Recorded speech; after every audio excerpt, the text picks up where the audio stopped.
నమస్తే, welcome to iDream. నేను మీ Madhuri. Depression ఇది ఇప్పుడున్న యువతకి చాలా చాలా చాలా ఎక్కువగా ఉంటుంది. సిచ్యువేషన్స్ని హ్యాండిల్ చేయలేకపోవటం, ఇది నా టైం కాదు, ఈ టైంలో నేను ఏం చేస్తే బాగుంటుంది అనే దానికి వాళ్ళకి అర్థం కాక డిప్రెషన్లోకి వెళ్ళిపోయి చాలామంది పిల్లలు బాధపడుతూ ఉంటారు. సో అలాంటి నాట్ ఓన్లీ పిల్లలు, పెద్దవాళ్ళు కూడా సిచ్యువేషన్స్ని బేర్ చేయని సిచ్యువేషన్స్ ఉంటాయి. సో అలాంటి టైమ్స్లో ఏం చేయాలి, డీటెయిల్గా చెప్పడానికి మనతో పాటు ఉన్నారు కశ్యప్ గారు. ఆయన అడిగి డీటెయిల్గా తెలుసుకుందాం. Hello sir. హలో అండి. సార్, ఈ టైం మంది కాదు, నాకు ఈ టైంలో నేను ఆశించింది రావాలి కానీ రాలేదు అనే టైంలో చాలా చాలా డిప్రెస్లోకి వెళ్ళిపోతూ ఉంటాం. సో ఆ టైంలో ఏం చేయాలంటారు? కాలం కలిసి రానప్పుడు, కాలం కాటు వేసినప్పుడు చెప్పండి. డైలాగ్స్. కాటు వేసేది కాలం కాదండి, కాలానికి కాలం కాటేదు.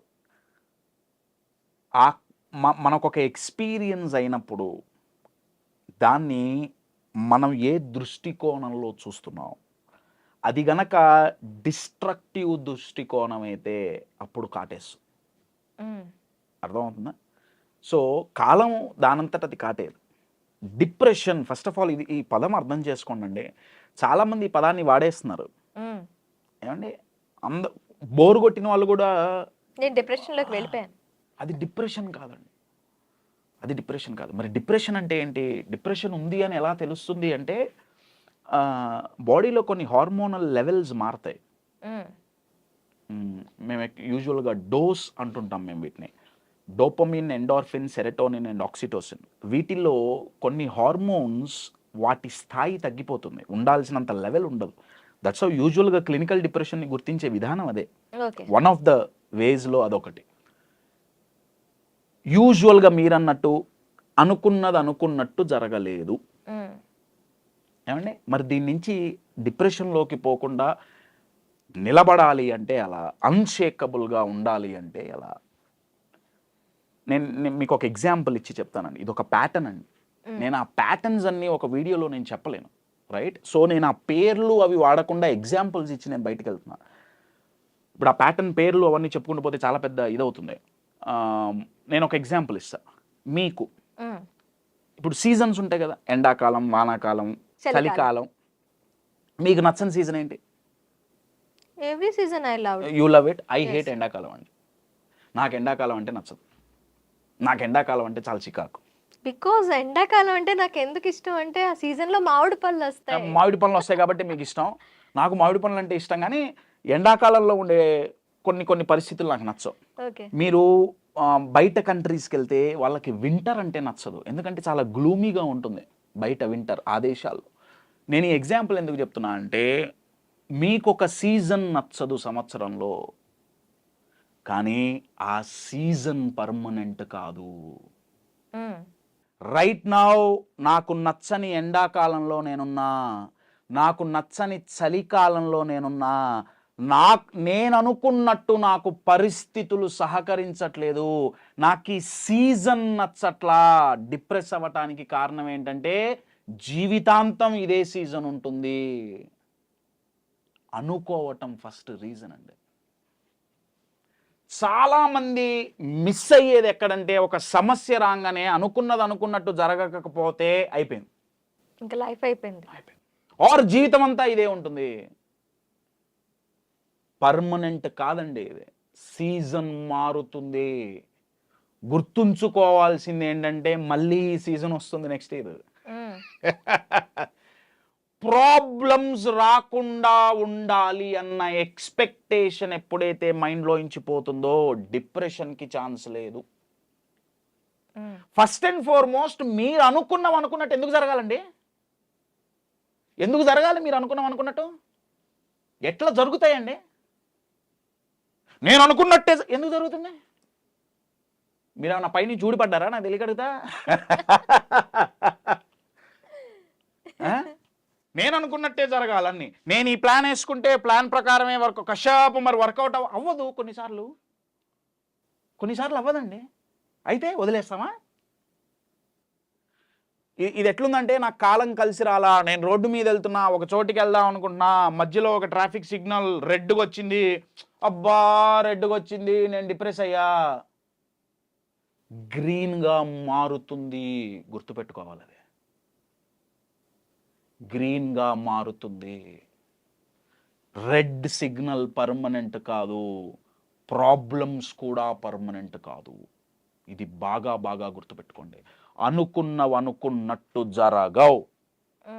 ఆ జరగనప్పుడు మీరు దాన్ని అంగీకరించి వచ్చిన సిచ్యువేషన్ని ఎలా అడ్వాంటేజ్ తీసుకోవాలి అనేది గనక మీరు ఆలోచిస్తే అప్పుడు డిప్రెషన్లోకో బాధపడటమో కాదు, మీరు తిరగబడి ఇన్నోవేటివ్గా ఆలోచిస్తారు. నేను యూజువల్గా ఇది ఎక్కడ చెప్పను, ఏదో ఒకటి రెండు ఇంటర్వ్యూస్లో చెప్పను, నేను ఎక్కడ షేర్ చేసుకోవాలా. నేను ఒక ఎగ్జాంపుల్ షేర్ చేస్తాను. అనుకున్నట్టు జరగకపోవటం, కాలం కలిసి రాకపోవటం, ఈ మాటలు ఏదైతే ఉన్నాయో, ఎందుకంటే ఇది జూన్ కదా, జూన్ నా లైఫ్లో నాకు ఎన్నో ఇచ్చింది, ఎన్నో తీసేసింది. జూన్ నెల ఎందుకో ఎక్కువ జూన్లోనే జరుగుతుంటాయి. నా లైఫ్లో highest ups and lowest downs జూన్లోనే యూజువల్గా జరుగుతున్నాయి. ఎందుకనేది నాకు తెలియదు, అది కోయిన్సిడెన్సో ఏమో. 2020 June, covid first lockdown. Kashyap అంటే ఎవరికి తెలియదు ఆ రోజుల్లో, నా యూట్యూబ్ ప్రెజెన్స్ ఏం లేదు. నేను తెలుగు రాష్ట్రాల్లోకి వచ్చి చాలా తక్కువ టైం అయింది అప్పట్లో, నేను బెంగళూరులో ఉండేవాడిని. కోవిడ్ ఫస్ట్ లాక్డౌన్లో జూన్ 19th నా కూతురు పుట్టింది. వీ వర్ సెలబ్రేటింగ్ ఫస్ట్ సంతానం. నేను నా భార్య పేరెంట్స్ అయ్యామన్న ఆనందంలో ఉన్నాం. జూన్ 19 శుక్రవారం పూట కూతురు పుట్టింది, శుక్రవారం సాయంత్రం పూట కూతురు పుట్టింది. జూన్ 21 సాయంత్రం కల్లా చనిపోయింది. 48 hours. Very sorry. అనుకున్నట్టు జరగలేదు. జీవితం వదిలేసుకోవాలా? వదిలేసుకుంటామా? మార్చగలమా దాన్ని? చాలామంది డిప్రెషన్లోకి పోవటానికి కారణం ఏంటంటే, పాస్ట్లో ఇది జరిగింది. మీరు ఎంత ఆలోచించినా మీ పాస్ట్ మారదు. నేను ఎంత ఏడ్చినా, నేను, నా భార్య, నా ఫ్యామిలీ ఎన్ని సంవత్సరాలు ఏడ్చినా, ఈస్ట్ మారేడుపల్లి శ్మశానంలో పూడ్చిపెట్టిన నా కూతురు బయటికి రాదు. ఇది నేను అంగీకరిస్తే నేను డిప్రెషన్లోకి పోను. అర్థమవుతుందా అండి? నేను ఇప్పుడు చాలా నవ్వుతూ చాలా నార్మల్గా మాట్లాడుతున్నానండి, ఇది సరదా కాదు. నా కూతురు చనిపోతే ఆ రోజు నా పరిస్థితి ఏంటంటే, ప్రాబబ్లీ లైఫ్లో మొట్టమొదటిసారి గూగుల్ మ్యాప్స్లో శ్మశానాన్ని ఎత్తుకున్నాను నేను. శ్మశానాన్ని ఎత్తుకొని శ్మశానం దగ్గరికి వెళ్ళి, నేను శ్మశానంలోకి పోకూడదు కాబట్టి ఇంకొక వ్యక్తిని లోపలికి పంపించి, చీకటి పడిపోతుంది, అంత్యక్రియలు ఆ ఫైనల్ రిచువల్స్ ఏవైతే ఉన్నాయో అవి అయిపోగొట్టేయాలి త్వరగా, చీకటి పడేలోపు. నార్మల్గా బర్రీ చేయటమే, కాల్చడం కూడా ఏమి ఉండదు, దహన సంస్కారాలు ఏమి ఉండవు, 2 రోజులే కదా పిల్ల, త్వరగా అయిపోవాలి, ఎంత అవుతుంది? ఆ రోజు ఆ వ్యక్తి నాకు చెప్పిన నంబర్ 8,500,000, కరెక్ట్గా 4 ఏళ్ల క్రితం. ఆ రోజు నా జేబులో 8,500,000 లేవండి. నా ఒక అపాయింట్మెంట్ కొన్ని లక్షలండి. నేను ఇది గొప్పగా చెప్పుకోవట్లేదు, చెప్పుకోవటానికి కారణం ఏంటంటే, అంత కెపాబిలిటీ, అంత కెపాసిటీ నాకున్న ఆ రోజుల్లో నేను డబ్బులు సంపాదించలా. ఎందుకంటే నేనున్నాను ఒకటికి తెలీదు. కాశ్యప్ దగ్గర ఈ మ్యాటర్ ఉంది, ఈ స్టఫ్ ఉంది, కాశ్యప్ దగ్గర ఈ ప్రొడక్ట్ ఉంది అనేది ఎవరికి తెలియదు. తెలియనప్పుడు నాకు బిజినెస్ ఎట్లా వస్తుంది? రాదు. Your getting it? నేను సేల్స్ అండ్ మార్కెటింగ్ చేయడానికి వెళ్ళినప్పుడల్లా, రిజెక్షన్స్ అయినప్పుడల్లా నేను చెప్పింది ఇదే, కాలం కలిసి రావట్లా. ఆ రోజు నా కూతురు చనిపోయినప్పుడు లోపల మా నాన్నగారు, మా మామయ్య గారు వెళ్ళి ఆ కార్యక్రమాలన్నీ చూస్తున్నారు. నేను బయట రోడ్డుకు ఆపోజిట్లో నా బండి మీద కూర్చొని నేను ఏడుస్తుంటే లోపల నుంచి ఒక క్వశ్చన్ వచ్చింది. అరే కశ్యప్, కూతురు పోయిందని ఏడుస్తున్నావు కదా, బతికుంటే ఏం పెట్టి పోషించేవాడివి? డబ్బులు ఎవరు నీ దగ్గర? దాని అంత్యక్రియలు చేయటానికి నీ దగ్గర 8,500,000 లేవు కదా, ఒకవేళ అది బతుకుంటే ఏం పెట్టేవాడివి నువ్వు దానికి? నీ కూతురికి ఏం పెట్టేవాడివి? నీ దగ్గర ఇంత టాలెంట్ ఉంది, ఇన్ని ఎబిలిటీస్ ఉన్నాయి, ఏంటి దానివల్ల లాభం ఏంటి? అప్పుడు మొదలైందండి నాలో ఫైర్. నా దగ్గరున్న ఎబిలిటీస్ నలుగురికి తీసుకెళ్లాల్సిందే. ఎంత కష్టం వచ్చినా హ్యూమన్ మైండ్ చెక్కు చెదరకుండా అన్షేకబుల్గా నిలబడగలదు. There are techniques, there are ways. నేను నిలబడగలదు. ఇది నేను నలుగురికి నేర్పియాలి. నా దగ్గర ఉన్న ప్రోడక్ట్ నేను నలుగురికి ఇవ్వాలి. అప్పుడు నా యూట్యూబ్ జర్నీ మొదలైందండి. ఎలా అన్నప్పుడు నాకు దొరికిన ఆన్సర్ యూట్యూబ్. ఓకే. అప్పుడు నా యూట్యూబ్ జర్నీ మొదలైంది. ఈ 4 years అంటే ఇది అయిన తర్వాత మొదలైంది. లాస్ట్ 2.5 yearsలో నా లైఫ్ చూసుకుంటే ఇట్స్ టోటల్ టర్న్ అరౌండ్ అండి. Total turn around. ఫినాన్షియల్గా కావచ్చు, ఇమోషనల్గా కావచ్చు. అంత లో ఉన్న టైం నుంచి now it's in very peak stage of my life. కారణం ఏంటయ్యా అంటే, కాలం కలిసి రానప్పుడు, అనుకున్నది జరగనప్పుడు, అనుకున్నది చెయ్యకుండా ఆపేయటమే ఓటమి. అనుకున్నది చెయ్యాలనుకున్నప్పుడు, అనుకున్నట్లు లైఫ్ సపోర్ట్ చేయకపోతే మీరు వదిలేశారా? అందుకే నేను నా ప్రోగ్రామ్స్లో నేను ఎప్పుడు ఎగ్జాంపుల్, నా కూతురుది ఎగ్జాంపుల్ చెప్పి నేను ఒక మాట అంటుంటా. నేను అనే మాట ఏంటయ్యా అంటే, నా కూతురు చనిపోవటం మా లైఫ్లో వర్స్ట్ డే కాదు.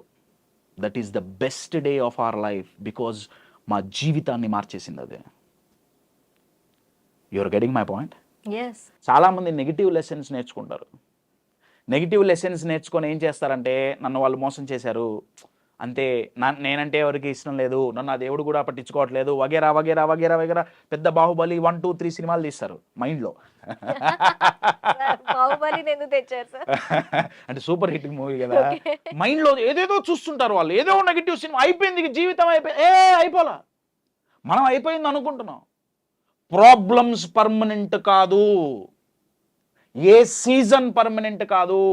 ప్రపంచంలోనే లాంగెస్ట్ ట్రాఫిక్ జామ్ చైనాలో ఎన్ని రోజుల్లో జరిగింది? 48 గంటలో 47 గంటలో ట్రాఫిక్ జామ్ అయింది, కానీ క్లియర్ అయింది. లైఫ్లో కూడా ఎంత ట్రాఫిక్ జామ్ అయినా క్లియర్ అవుతుంది, పర్మనెంట్ కాదు. రోడ్డు మీద రెడ్ సిగ్నల్ పర్మనెంట్ కాదు, ప్రాబ్లమ్స్ పర్మనెంట్ కావు. ఏదో మీకు నచ్చని ఒక సీజనే జీవితం అంతా ఉంటుంది, ఉండదు, పర్మనెంట్ కాదు. ఈ థాట్ ప్యాటర్న్ని మనం ఎప్పుడైతే బ్రేక్ చేస్తామో, డిప్రెషన్ కాదు కదా, అసలు ఆ దరిదాపుల్లో కూడా మైండ్ పోదు. అర్థమవుతుందా అండి? ఇది మన లైఫ్లో మనకి జరిగిన ఇన్సిడెంట్స్ని మనం ఎలా నిర్వచిస్తున్నాం. ఇప్పుడు మీరు ఒక కప్బోర్డ్లో చాలా ఇంపార్టెంట్ డాక్యుమెంట్స్ పెట్టి దానికి మీరు లేబుల్స్ పెట్టారు. ఏమండి? ఒక్కొక్క దానికి ఒక్కొక్క లేబుల్. మీరు కొన్ని నెలల తర్వాత ఒకసారి ఆ కబోర్డ్ ఓపెన్ చూసి ఏ డాక్యుమెంట్ సెలెక్ట్ చేసుకుంటారు అనేది దాని మీద ఉన్న లేబుల్ మీద ఆధారపడి ఉంటుంది కదా. కరెక్ట్ కదా? లేబుల్ తప్పిస్తే సరైన గమ్యానికి వెళ్ళలేము. అంతే కదా. మన ఇన్సిడెంట్స్కి, లైఫ్లో జరిగే ఇన్సిడెంట్స్కి మనం ఏం లేబుల్ ఇస్తున్నాం? మనం ఎప్పుడైతే అది నెగిటివ్ లేబుల్ అని ఇచ్చామా, నా మైండ్ ఎదుగుతోంది.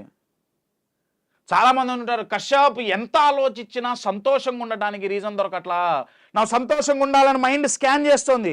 అన్నీ నెగిటివ్ లేబుల్సే ఉండే. ప్రతి ఇన్సిడెంట్కి నెగిటివ్ లేబుల్ స్టాంప్ వేసాం. నేనేమంటున్నా, అతి కష్టమైన కష్టాన్ని నేను పాజిటివ్గా నేను లేబుల్ చేస్తా అంటున్నా. కూతురు చనిపోవటం పాజిటివ్ ఎలా అయిందండి? You take that positive. ఆ సిచ్యువేషన్లో తను ఉంటే తనని ఎలా బ్రతికించుకోగలను అనే థాట్ మిమ్మల్ని పాజిటివ్ వైపు నడిపింది. ఆ రోజు నేను డిసైడ్ అయ్యండి, నా కారణంగా నేనైనా, నా ఫ్యామిలీ అయినా ఫినాన్షియల్గా సఫర్ అవ్వకూడదు. అప్పటి వరకు సేవ అనే దాంట్లో నేను ఎక్కువ ఫ్రీగా ఇచ్చేసాన్ని. నా దగ్గరున్న కంటెంట్ నేను అన్ని ఫ్రీ క్లాసులు, ఫ్రీ ఫ్రీ ఫ్రీ వర్కౌట్ అవ్వదండి. వర్కౌట్ అవ్వదు, డబ్బులు కావాలి. ఏది ఫ్రీగా పంచిపెట్టుకో. ఎస్, డబ్బులు కావాల్సిందే. సో అది అది అది చాలా ఫైర్. ఇంకొక ఫైర్ ఏం చేసిందంటే, అది ఆ ఇన్సిడెంట్ మా జీవితం మారింది అని నేను ఎందుకంటున్నా అంటే, ఒక ఫినాన్షియల్గానే కాదు. మేము ఒక వారం 10 రోజుల తర్వాత నేను నా భార్య కూర్చొని ఆలోచించినప్పుడు, నేను నా భార్య చాలా స్ట్రాంగ్గా నిలబడ్డాం. ఆ టైంలో ఏదైనా సరే నించోవాల్సిందే. మేమిద్దరం స్ట్రాంగ్గా నిలబడబట్టి మా 2 ఫ్యామిలీలు స్ట్రాంగ్గా నిలబడ్డాయి. ఇటు నా వైపు అయినా, మా అమ్మ నాన్న అయినా, అటువైపు మా అత్తయ్య గారు మామయ్య గారు అయినా, వాళ్ళ మైండ్లో నడిచింది ఏంటంటే పిల్లలు వీళ్ళే గట్టిగా ఉన్నారు, మనం ఎందుకు పడిపోవాలి. నాకు ఆ రోజు అనిపించింది ఏంటంటే ఒక ఇంట్లో ఒక వ్యక్తి మానసికంగా దృఢంగా ఉంటే హోల్ ఫ్యామిలీ కాపాడబడుతుంది. నేను స్టేజ్ మీదకి ఎందుకు వెళ్ళాలి, నా ఆడియన్స్ని ఒక్కొక్కళ్ళ ఇంట్లో ఒక్క వ్యక్తిని మానసికంగా దృఢంగా చేయగలిగామా, దేశం ఎటెళ్ళాలండి, ఎటెళ్తుంది దేశం. మన దేశం పడిపోవటానికి పడిపోవాలన్నా ఎదగాలన్నా కారణాలు రెండు. ఒకటి ఎకానమీ, రెండొక ఏంటయ్యా అంటే ఇమోషనల్ హెల్త్ అండి. ఇది చాలామందికి తెలియదు. ఇమోషనల్ హెల్త్, మానసికంగా దేశం కుంగిపోతుందండి. మానసికంగా గట్టిగా ఎక్కడున్నా, అవతల దేశం బాంబులేస్తే తట్టుకొని తిరిగి మనం బాంబులేయగలుగుతున్నాం.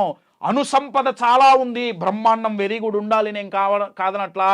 కానీ మన పక్క వాళ్ళు మనల్ని 2 మాటలంటే డిమోటివేట్ చేయడానికి ప్రయత్నిస్తే మనం డిమోటివేట్ అయిపోతే, బయట నుంచి వ్యాధులు వస్తే తట్టుకోవడానికి బాడీలో ఇమ్యూనిటీ పెంచుకున్నామే, బయట సమస్యలు వస్తే తట్టుకొని నించోవడానికి ఇమోషనల్ ఇమ్యూనిటీ ఉందా, తట్టుకొని నిలబడగలుగుతున్నావా.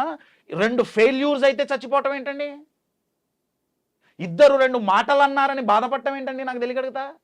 అంటే అది తట్టుకునే శక్తి మన మైండ్కి లేదా, మైండ్కుంది, మనం ఇది ఇవ్వట్లా. నేను అందుకే అంటాను, సమస్యలు ఇమోషనల్ వ్యాక్సిన్స్ అండి. మనకు రోగం వచ్చింది, అన్నీ మూసుకొని కూర్చునే రోగం 3 ఏళ్ల క్రితం వ్యాక్సిన్ వేయించుకున్నాం కదా. వ్యాక్సిన్ వేయించుకుంటే ఏమైంది, లోపల ఇమ్యూనిటీ పెరిగింది, బయట వైరస్ చచ్చిపోయిందా, చచ్చిపోలా, వైరస్ ఇప్పటికీ ఉంది. ఇండియాలో పోలియో లేదు, పోలియో వైరస్ లేదా, పోలియోకి మనకి ఇమ్యూనిటీ వచ్చిందా, పోలియోకి మనకి ఇమ్యూనిటీ వచ్చింది. మన ఇమ్యూనిటీని ఫిజియలాజికల్గా అయితే ఒక వ్యాక్సిన్ మనకి ఇమ్యూనిటీ పెంచుతుంది. సైకలాజికల్గా ఇమ్యూనిటీ పెరగాలంటే, ఆ అన్షేకబుల్గా నించోవాలి అంటే ఆ వ్యాక్సిన్ పేరే ప్రాబ్లమ్స్ అండి. అవి మనల్ని ఇమ్యూన్గా చేయగలవండి, చాలా గట్టిగా చేయగలవు. కానీ ఆ ప్రాబ్లంకి మన మైండ్లో మనం ఏం లేబుల్ పెట్టాం, నెగటివ్. వద్దు ప్రాబ్లమ్సే వద్దు. ఇంకెదగమంటే ఎదగలేము. ఎట్లా ఎదుగుతామండి. ఇప్పుడు నేను వచ్చి కోచింగ్ ఇవ్వాలనుకోండి, నేను ఎంతో కొంత ఛార్జ్ చేస్తా కదా. మీకు ఇష్టమైన సబ్జెక్టు, మీకు ఇష్టమైన వ్యక్తి, ఆ సబ్జెక్ట్లో నిష్ణాతులు మీకు వచ్చి ఫ్రీగా నేర్పిస్తా అంటే ఎంత బాగుంటుందా, బాగుండదా, బాగుంటుంది. ఎలా ఎదగాలో నేర్పించే ఒక అద్భుతమైన కోచ్, లైఫ్ మనకి గిఫ్ట్ ఇచ్చే కోచ్, గ్రోత్ కోచ్ అంటా నేను. ఆ కోచ్ పేరే ప్రాబ్లమ్స్. ఫ్రీ అండి, ఫ్రీగా వచ్చి నేర్పిస్తున్నాయి ఎలా ఎదగాలో. కానీ మనం దాన్ని చూసే కళ్ళర్థం ఏంటి, ప్రాబ్లమ్స్ అంటే నెగిటివ్. ప్రాబ్లమ్స్ పాజిటివ్ కూడా కాదండి, నెగిటివ్ కూడా కాదు. Problems are productive, problems are growth coaches. So depression ఎక్కడి నుంచి వస్తుందండి, మైండ్ ఇలా ఉండే. మైండ్ గనక చాలా గట్టిగా ఉందనుకోండి, ఇప్పుడు భారతదేశాన్ని ఎవరు, ఏ దేశమైనా, ఏ శత్రు సైన్యమైనా అంత ఈజీగా ఎందుకు పాడు చేయలేకపోతుంది, ఎందుకంటే మన సైన్యం చాలా గట్టిగా ఉంది. బోర్డర్స్ మొత్తం చాలా అలర్ట్లో ఉన్నాయి, చాలా గట్టిగా ఉన్నారు. మన సైనికులు బలంగా ఉంటే అవతల వాళ్ళు ఎన్ని దాడులు చేసినా తట్టుకొని నిలబడటమే కాదు, తిరగబడి కొట్టగలం. మరి మానసికంగా బయట 4 మాటలు అన్నారు, వాళ్ళు ఒక 4 సైనికులు వస్తున్నారు, నీకు చేత కాదు, నీ వల్ల కాదు, నువ్వు దండగా, నువ్వు వేస్ట్, నువ్వు 4 సైనికులు వస్తున్నారు. నువ్వు ఆ సైనికులు మైండ్లోకి ఎంటర్ అవ్వకుండా ఇక్కడ మనం ఒక బోర్డర్ రెడీగా పెట్టుకోవాలండి. దాని పేరే బిలీఫ్, ఆత్మవిశ్వాసం, అదే కదా. సో అది బాగా ఉన్నప్పుడు డిప్రెషన్లోకి పోం. సో కంక్లూడ్ చేయటానికి కాలం ఎప్పుడూ కలిసి రాదు. మీరు అనుకున్నవి అనుకున్నట్టు ప్రతిసారి జరగవు. ప్రిపేర్ అవ్వండి మెంటల్గా. ప్లాన్ ఏ ఎప్పుడైతే పోతుందో ప్లాన్ బి ఖచ్చితంగా ఉండాలి. ప్లాన్ జెడ్ వరకు ఉన్నా కూడా ఒక్కోసారి ఫెయిల్ అయితే, ప్లాన్స్ ఫెయిల్ అయితే ఏదో ఒక టైంలో ప్లాన్లు ఫెయిల్ అవ్వకుండా ఉండవు. మీరు ఎన్ని ప్లాన్లు పెట్టుకున్నా కానీ that is the rule of nature అండి. లైఫ్లో సమస్యలు ఉంటాయి, లైఫ్లో కష్టాలుంటాయి, బిజినెస్లో నష్టాలుంటాయి, రిలేషన్షిప్లో గొడవలుంటాయి. మెంటల్గా ప్రిపేర్ అవ్వండి, పారిపోవటానికి కాదు, సమస్య వచ్చినప్పుడు, కష్టం వచ్చినప్పుడు, నష్టం వచ్చినప్పుడు, గొడవ వచ్చినప్పుడు కుంగిపోయి పడిపోకుండా దీని నుంచి ఎలా బయటపడాలి, దీన్ని ఉపయోగించుకొని ఎలా ఎదగాలి అని మెంటల్గా ప్రిపేర్ అయ్యారా? కష్టాలు, నష్టాలు, సమస్యలు వస్తాయని మనం భయపడం. అప్పుడు నలుగురి దగ్గరికి పోయి అడుక్కునే బాధ తప్పుతుంది. అయ్యా నేనేం చేస్తే నా కష్టాలు పోతాయి, అయ్యా నేనేం పెట్టుకుంటే కష్టం పోతుంది, నేనేం చేస్తే ఏ రంగు చొక్కా వేసుకుంటే నా కష్టం పోతుంది, నా ఫోన్ నంబర్లో ఏ నంబర్ మారిస్తే నా లైఫ్ బాగుంటుంది. మీ ఫోన్ నంబర్లు మార్చుకున్నా, మీరు ఎన్ని నంబర్లు చేతి మీద రాచుకున్నా కష్టాలు నష్టాలు రాని జీవితం ఉండదు, వస్తాయి. గుర్తుపెట్టుకోండి. Yes, absolutely. క్రికెట్లో బాల్ ఫాస్ట్గా వస్తుందండి, నువ్వు బాల్ ఫాస్ట్గా వేద్దు నాకు దెబ్బ తగులుతుంది అంటాడా? వాడు లెగ్ ప్యాడ్స్, హెల్మెట్ అన్ని పెట్టుకొని పోతాడండి. మరి లైఫ్ అనే ఆట ఎట్లా ఆడుతున్నావు? ప్రతి బాల్ ఈజీగా రావాలి. ఈజీగా వచ్చినప్పుడు 6 కొడితే నువ్వెక్కడ ప్లేయర్ అండి నాకు తెలియదు కదా. ఛాంపియన్ అంటే ఎవడు? బౌలింగ్ పిచ్లో కూడా సెంచరీ కొట్టగలిగిన వాడు ఛాంపియన్ అండి. పిచ్ బాలేదని ఇది చేస్తే. క్రికెట్లో మాత్రం మనకి మ్యాచ్ ఎక్సైటింగ్ ఉండాలి, బాల్కి ఎక్సైట్మెంట్ కావాలి. అవతల బౌలర్ టఫ్గా వేస్తే మన బ్యాట్స్మెన్ దాన్ని తిప్పి 6 కొడితే మనం ఎగురుతాం. మన లైఫ్లో ఏం చేస్తున్నాం? బాల్ స్లోగా రావాలి, ఈజీగా రావాలి, కానీ కొడితే 6 కావాలి, కానీ బాల్ మాత్రం టఫ్గా రాకూడదు. Okay, you are getting my point my dear friends. నేను అందుకే చెప్తాను, ఎప్పుడు బాగా గుర్తుపెట్టుకోండి, లైఫ్లో ఎదగాలన్నా, లైఫ్లో బాగుండాలన్నా అర్థం కావాల్సింది ఏంటంటే మన జీవితాన్ని కంట్రోల్ చేసేది మన పరిస్థితి కాదు, మన మైండ్. అబ్సల్యూట్లీ. మన గ్రహస్థితి కాదు, మన మనస్థితి. ముందు మనస్థితి మీద పని చేయండి. ఎందుకంటే మనస్థితి మన కంట్రోల్లో ఉందండి, పరిస్థితులు మన కంట్రోల్లో లేవు. గ్రహస్థితి 99% మన కంట్రోల్లో లేదు. నాకు బాధ, కోపం కలిగేది ఎక్కడంటే మన చేతిలో ఉన్న మన మనస్థితిని మార్చుకోకుండా, మేనేజ్ చేయకుండా, కంట్రోల్ చేయకుండా వీటి మీద పడ్డారు ఇప్పుడు జనాలంతా. పరిస్థితులు మారాలి, గ్రహస్థితులు మారాలి, రాశి చక్రంలో ఉన్న రాహుకేతువులు మారాలి. మైండ్లో ఉన్న డౌటు, భయమే అతిపెద్ద రాహుకేతువు. వాళ్ళని తీసేయండి. ఎందుకు తీయమండి? ఒకప్పుడు అనేవాళ్ళు గాల్లో దీపం పెట్టి దేవుడా నీదే దిక్కు అనేవాళ్ళు. గాల్లో దీపం పెట్టి దేవుడా నీదే దిక్కు అంటే తప్పు, అంటే నీ ప్రయత్నం నువ్వు చేయాలి. ఇప్పుడు కనీసం దీపం కూడా పెట్టట్లా, దీపం కూడా ఎవరో పెట్టట్లా, దీపం కూడా పెట్టట్లా. దీపం పెట్టకుండా దేవుడే రావాలి, దీపం వెలిగేయాలి, ఆయనే చేతులు పెట్టాలి. నేనేం చేస్తా? ఒక ఉంగరం పెట్టుకుంటా అంతే, ఫోన్ నంబర్ మార్చుకుంటా అంతే. మారిపోవాలి జీవితం అంతా, మనస్థితినే మార్చుకోను. అరే what non sense is this అండి? ఆలోచించండి ఒకసారి. నేను దానికి అగెయిన్స్ట్ కాదండి, నేను దానికి అగెయిన్స్ట్గా నేను మాట్లాడలే. నేనేమంటున్నా అంటే హ్యూమన్ బీయింగ్కి అది దేవుడైనా యూనివర్స్ అయినా సరే ఇచ్చిన ఒక అద్భుతమైన గిఫ్ట్ ఏంటయా అంటే మైండ్ అండి, మన మనస్థితి. దాన్ని మనం బాగు చేసుకుంటే లైఫ్ చాలా బాగుపడుతుంది. Okay, oh yes. Thank you sir.